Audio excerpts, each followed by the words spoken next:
इंचलकरंजी तारीख 6 जबाबदारीने वृत्तपत्रलेखन करणारे पत्रलेखक, जागरूक नागरिक, आदर्श सामाजिक कार्यकर्ता व प्रबोधनाची भूमिका उत्तम प्रकारे आपल्या सातत्यपूर्ण कामगिरीतून बजावू शकतात. वृत्तपत्रातील पत्रलेखन ही परिवर्तनाचे एक मोठे साधन आहे.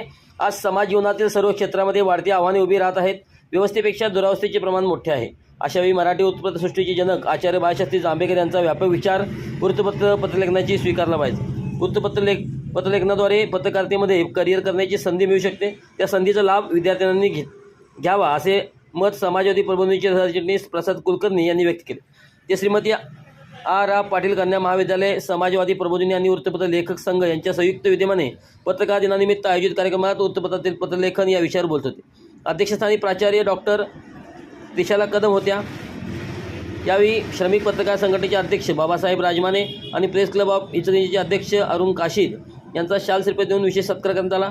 मंचावर इचलकरंजी पत्रलेखक संघाचे अध्यक्ष पांडुरंग पिसे, ज्येष्ठ पत्रकार रामचंद्र ठिकणे, मराठी विभाग प्रमुख व कार्यक्रमाचे संयोजक डॉक्टर अनिता आंबोकर, डॉक्टर वर्षा पोतदार यांची प्रमुख उपस्थिती होती. प्रसाद कुलकर्णींनी आपल्या भाषणामध्ये मराठी वृत्तपत्रसृष्टीचा इतिहास, त्यातील पत्रलेखनाचे महत्त्व आणि पत्रकारितेतील संधी याविषयी सविस्तर मांडणी केली.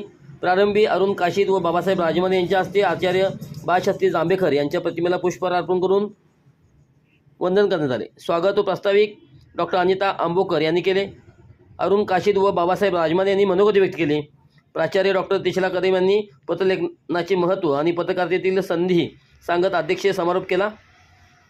प्राध्यापक भारती कोळेकर यांनी आभार मानले. प्राध्यापक प्रतिभा पैलवान यांनी सूत्रसंचलन केले. या विक्रम खांडेकर, महेंद्र जाधव, मनोज जोशी यांच्यासह महाविद्यालयातील सर्व अध्यापक वर्ग व विद्यार्थिनी मोठ्या संख्येने उपस्थित होत्या.